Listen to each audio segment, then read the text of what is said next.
Hi అండి అందరికీ subscribe to my channel. నేనైతే సందువా కర్రీ చేస్తున్నానండి. సందువా ముక్కలు అయితే తెచ్చుకున్నాం అన్నమాట. కొత్తపేట సోమవారం సంతకి వెళ్ళాము. అది వచ్చేసి వాటా వచ్చేసి 400 చేప తీసుకున్నాము. చేప తీసుకుని చెల్లి నేను సరిసగం తీసుకున్నాం అన్నమాట. చేప వచ్చేసి 800 పడింది. ఇప్పుడైతే కూర ప్రిపేర్ చేసుకుంటున్నాను అనమాట. సొందుగా కొయ్యంగా అంటే చాలా ఇష్టం అందరికీ, ఎక్కువ అవే తింటూ ఉంటారు.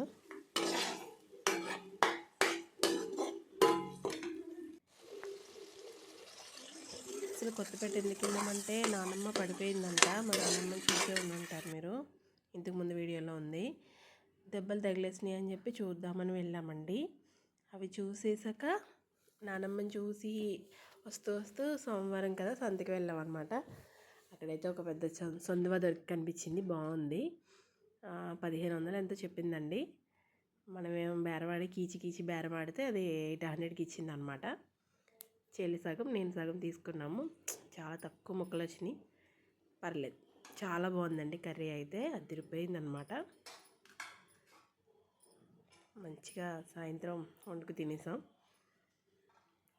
పిల్లలు ఉంటే బాగుండు అనిపించింది. కాకపోతే పిల్లలు హాస్టల్లో ఉంటారు కదా, ఇంకా దొరికింది కదా అని చెప్పి తీసేసుకున్నాం అనమాట. సొందుగా ఎగిరి పెట్టుకుంటారండి, అందుకే నేను ఎగిరి కర్రీ చేశాను అనమాట. కంట్రీగా పాలకోవ అమ్మే చోట నల్లకారం తీసుకున్నానండి. అలాగే కొత్తపేట సంతలో ఎండ్రాయిలు, మెత్తళ్ళు,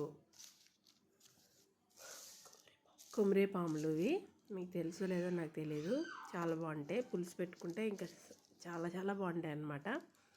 అవి కూడా చెల్లి నేను సిరిసగం తీసుకున్నామండి. ఇవైతే 50 రూపీస్ పడినాయండి.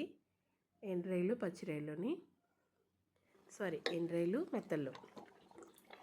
కర్రీ అయితే దగ్గరికి వచ్చేసింది. కొంచెం ఫిష్ మసాలా యాడ్ చేసేసాను.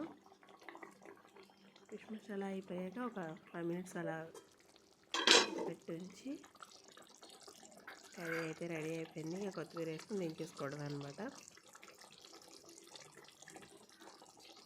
నేను ఎక్కువ అన్నీ ఇవి పౌడర్స్ వేసానండి. జస్ట్ నార్మల్గా ఇంట్లో జస్ట్ న్యాచురల్గానే వండుతాను.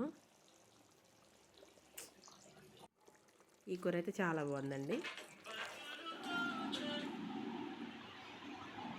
ఎండ్రాయిలు తీసుకొచ్చాను కదా, అవి బాగు చేస్తాను అనమాట. మెత్తలు కూడా కొమ్మరేపాములు ఇలా ముక్కలు కట్ చేసి పెట్టేసుకున్నానండి.